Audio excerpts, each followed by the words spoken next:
అనిల్ గారు నమస్తే సార్. నమస్తే అండి. అనిల్ గారు, లాస్ట్ 2 నెలల నుంచి మార్కెట్లు బౌన్స్ బ్యాక్ మంచి ర్యాలీ స్టార్ట్ అయింది. సరే మధ్యలో ఓ వారం 10 రోజుల నుంచి యుద్ధం అది నడుస్తుంది. సరే చిన్న చిన్న వాలటాలిటీలు నడుస్తున్నాయి మార్కెట్లు. అయితే ఎప్పుడైతే మార్కెట్లలో మంచి బుల్ ర్యాలీ స్టార్ట్ అవుతుందో అప్పుడు ఐపీఓలు ఒక్కసారిగా మార్కెట్లోకి అడుగు పెట్టేస్తాయి. ఇనిషియల్ పబ్లిక్ ఆఫరింగ్స్ అంతా కూడా. అవును. మరి ఇప్పుడు త్వరలో కూడా చాలా పెద్ద పెద్ద ఐపీఓలు మార్కెట్లోకి అడుగు పెట్టబోతున్నాయి కాబట్టి హ్మ్. అసలు మనం ఐపీఓలోకి ఎంట్రీ తీసుకోవాలి అంటే తప్పనిసరిగా మనం తీసుకోవాల్సిన జాగ్రత్తలు ఏంటి? కొంటే ఐపీఓలోనే కొనాలా? లేదంటే సెకండరీ మార్కెట్‌లోకి వచ్చాక ఒక నెల, 2 నెలల తర్వాత కొంచెం ఆచితూచి వ్యవహరించి ఇన్వెస్ట్ చేస్తే మంచిదంటారా? వండర్‌ఫుల్ క్వెషన్ అండి. హ్మ్. ఇట్స్ యాక్చువల్లీ ఏమంటారు, ఒక డైలమా, పెద్ద డైలమా ఇది. ఎస్పెషల్లీ కన్సిడరింగ్ ఏంటంటే మొన్నటి వరకి వచ్చిన వాటికన్నా ఇప్పుడు పైప్‌లైన్‌లో చాలా హ్యూజ్ హ్మ్. నంబర్ ఆఫ్ ఐపీఓస్ ఉన్నాయి. లాస్ట్ ఇయర్ కూడా చాలా వచ్చాయి. బట్ ఎప్పుడైతే మార్కెట్స్ పోస్ట్ ఆగస్ట్ మన కొంచెం డౌన్ హ్మ్. అయ్యాయో నంబర్ ఆఫ్ ఐపీఓస్ తగ్గిపోయాయి. తగ్గిపోయాయి. బట్ ఇప్పుడు మళ్ళీ ఫుల్ ఫ్లెడ్జ్‌గా చాలా లైనప్ అయ్యాయి. ఫస్ట్ వన్ ఆబ్వియస్‌లీ ఏంటంటే మనం హెచ్‌డీబీ ఫైనాన్షియల్ సర్వీసెస్ కానీ, హెచ్‌డీవీఎస్. కల్పతరు అని, సంభవ్ స్టీల్ ట్యూబ్స్ అని, ఇవి 3 పెద్దవి రీసెంట్‌గా రాబోతున్నాయి. వీటితో పాటు ఎలెన్బరీ ఇండస్ట్రియల్ గ్యాసెస్ అని. సో, ఇవన్నీ ఏంటంటే పెద్ద కొంచెం డీసెంట్, అంటే 400,00,00,000 హ్మ్. అండ్ అబోవ్ మనీ రైజ్ చేస్తున్నారు. హ్మ్. ఇందులో అన్నిటికన్నా ఆబ్వియస్‌లీ ఎక్కువ అంటే హెచ్‌డీబీ ఫైనాన్షియల్ సర్వీసెస్ హ్మ్. నియర్లీ 12,500 500 కోట్లు. కోట్లు. యెస్. ఎగ్జాక్ట్‌లీ. సో, ఇది ఏంటంటే చాలా నెగెటివ్ న్యూస్ హ్మ్. మధ్యలో వస్తోంది.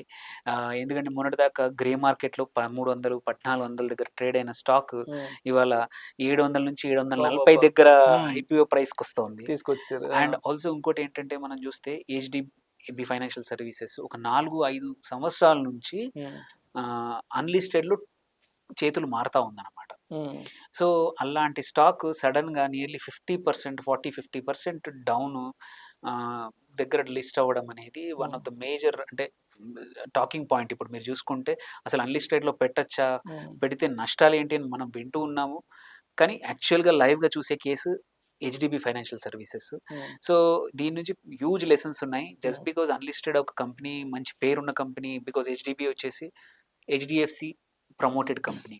వాటి అంటే HDFC is one of the main promoter of this company. And ఇంకో అడ్వాంటేజ్ ఏందంటే when compared to lot of NBFCs కన్నా దీనికి access to the capital is easier because of hmm. HDFC branding ఉండడం వల్ల లో కాస్ట్‌తో వస్తుంది. అయినా కూడా ఏమంటారు, ప్రైజింగ్ మాత్రం గ్రే మార్కెట్ కన్నా మాత్రం నష్టాల్లో ఎవరైతే ఇన్వెస్ట్ చేశారో రీసెంట్‌గా, ఎస్పెషల్లీ లాస్ట్ 3-6 మంత్స్ మధ్యలో హ్మ్. 1000+ రూపీస్‌లో ఎవరైతే కొన్నారో వాళ్ళందరూ మాత్రం ఇప్పుడు ఇమ్మీడియేట్‌గా మాత్రం ఒక్కటే థింగ్ ఏంటంటే ఎనీహౌ హ్మ్. నువ్వు హోల్డ్ చేస్తే 6 నెలల వరకైతే నీకు అమ్మడానికి లేదు. హ్మ్. సో, 6 నెలల్లో మన హోప్ ఏంటంటే ఈ స్టాక్ వచ్చేసి 740 ఎప్పుడైతే ఎళ్తుందో హ్మ్. అది నువ్వు కొన్న ప్రైస్‌కి కానీ దాన్ని దాటే అవకాశం ఉంది అనే హోప్ తోటి ఉంచుకోవాల్సింది. దేర్ ఇస్ నో ఆప్షన్ ఎవరైతే కొన్న వాళ్ళకి. దెన్ కమింగ్ టు ఆహ్, అంటే ఇన్వెస్ట్ చేద్దాం అనుకున్న వాళ్ళు చేసుకోవచ్చా? చేస్తే ఎటువంటి మంచి చెడు? ఒకటేంటంటే కంపల్సరీ మీరన్నట్టు ఇది రిటైల్ ఫోకస్ స్టాక్ ఈ హ్మ్. కేస్‌లో, హెచ్‌డీబీ కేస్‌లో. కాబట్టి డిమాండ్ ఎక్కువుండే అవకాశం ఉంది. హ్మ్. సో, ఎవరైతే చాలా రోజుల నుంచి వెయిట్ చేస్తున్నారో హ్మ్. చాలామంది అప్లై చేసే అవకాశం ఉంది. సో, మల్టీఫోల్డ్ సబ్స్క్రిప్షన్ వచ్చే అవకాశం ఉంది. సో, మల్టీఫోల్డ్ సబ్స్క్రిప్షన్‌తో పాటు హ్మ్. బికాజ్ ఇంతకుముందుకున్న వాళ్ళైతే ఇప్పుడు అమ్మడానికి లేదు. ఓన్లీ 12,500 క్రోర్స్ ఏదైతే సబ్స్క్రిప్షన్ ఉందో అందులో కూడా యూజువల్లీ 15-20% రీటైల్‌కి ఇస్తారు. సో, అమౌంట్ ఆఫ్ ఏమంటారు, ఓపెన్ షేర్స్ ఏవైతే ఉన్నాయో హ్మ్. కొంచెం ఎలాగో తక్కువుంటుంది కాబట్టి లిస్టింగ్ ప్రీమియం వచ్చే అవకాశం ఉంది. ఎవరైతే హ్మ్. ఓన్లీ నాకు అలాట్ అయితే తొందరగా అమ్ముకునే వాళ్ళు అనుకున్నారో కొనుక్కోవడానికి ఇబ్బంది లేదు. కాకపోతే మనం ఒక గ్లేరింగ్ స్టాటిస్టిక్ ఏంటంటే హ్మ్. నియర్లీ 65-70% ఆఫ్ లాస్ట్ 1 ఇయర్‌లో లిస్ట్ అయిన స్టాక్స్ హ్మ్. వాటి లిస్ట్ ప్రైస్ కన్నా తక్కువలో ట్రేడ్ అవుతున్నాయి. హ్మ్. 1 ఇయర్ తర్వాత. లాస్ట్ 1 ఇయర్‌లో చూసుకుంటే 70% ఆఫ్ స్టాక్స్, అంటే ఏంటంటే most of the IPOs are priced high. Hmm. Whether ఇప్పుడు కల్పతరు గాని, సంభవ్ గాని ఇప్పుడు వస్తున్న స్టాక్స్‌లో కొన్ని మాత్రమే రీజనబ్లీ ప్రైస్డ్. ఎవరైతే ప్రమోటర్స్ ఏంటంటే గ్రీడీ లేకుండా ఆర్ వాళ్ళ ఓన్ ఈక్విటీని హ్మ్. అంటే ఇప్పుడు సపోజ్ 80% ఉందనుకోండి. 75, 80% నుంచి తక్కువ చేసుకుంటున్నారు. కొంచెం తక్కువ చేసుకుంటున్నారు. అలాంటి వాళ్ళు ప్రైజింగ్ యూజువల్లీ అంటే ఫెయిర్ వాల్యూ ప్రైజింగ్ ఇస్తున్నారు. అట్లాంటి వాటిల్లో మనకు ఐపీఓలో కొన్నా కూడా ప్రాబ్లమ్ లేదు. బట్ ఎక్కడైతే ఆల్రెడీ చాలా ఇన్‌స్టిట్యూషన్స్ కానీ, వెంచర్ హ్మ్. క్యాపిటల్ కానీ ఫారిన్ మనీ ఏదైతే ఉందో, హ్మ్. ఏ కంపెనీస్‌లో అయితే ఉందో వాళ్ళు మాత్రం మంచి ఎగ్జిట్ కోసం, వాళ్ళకి మంచి ఎగ్జిట్ కోసం హయ్యర్ ప్రైజింగ్ చేసుకొని రీటైల్ ఇన్వెస్టర్ దగ్గర డంప్ చేస్తున్నారనే ఒక ఎస్పెషల్లీ ఒక వ్యూ మాత్రం మార్కెట్లో ఇప్పుడు ర్యాంపెంట్గా స్ప్రెడ్ అయిందన్నమాట. ఎందుకంటే వాళ్ళ ఎగ్జిట్ కోసం బలవుతున్న వాళ్ళు ఎవరంటే రీటైల్ ఇన్వెస్టర్లు. అందుకే మనం చూస్తున్నాం 70% వరకు ఇంకా 1 year తర్వాత కూడా ఐపీఓలో కొన్న వాళ్ళ ప్రైస్ కన్నా ఇంకా తక్కువ ఉంది. సో ఇప్పుడు మనం చూసుకోవాల్సింది ఏంటంటే వెదర్ ఈ ప్రైస్ మీనింగ్ఫుల్ ఎలా చూడాలి. ఒకటి లిస్ట్ అయిన స్టాక్స్ ఉంటాయి, సేమ్ ఫీల్డ్ సేమ్ బిజినెస్ ఉన్న వాటి పీఈస్ కానీ వాటి రేషియోస్ ఈ కంపెనీది ఎలా ఉంది, డస్ ఇట్ హయ్యర్ ఆర్ వీటికి ఏమైనా స్పెషల్ మోట్ ఉందా, ఏదైనా స్పెషల్ యూనో ఎబిలిటీ ఉందా వేరే ఇది commands higher premium. Or same time promoter ఎంత హోల్డింగ్ ఉంది. కొన్ని స్టాక్స్ ఉన్నాయి ప్రమోటర్ హోల్డింగ్ తగ్గిపోతూ ఉంది. అలాంటివి ఏంటంటే ఒక రకమైన పెద్ద లాటరీ టైపే, ఒక పెద్ద రిస్కే.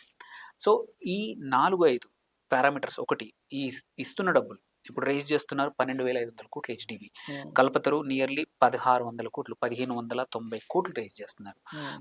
మన సంభవ్ స్టీల్ వచ్చేసి 540 crores చేస్తున్నారు అండ్ ఎలెన్బెరీ 400 కోట్లు చేస్తున్నారు. ఈ అమౌంట్ ఏదైతే రేజ్ చేస్తున్నారో ఏ దానికి వాడుతున్నారు?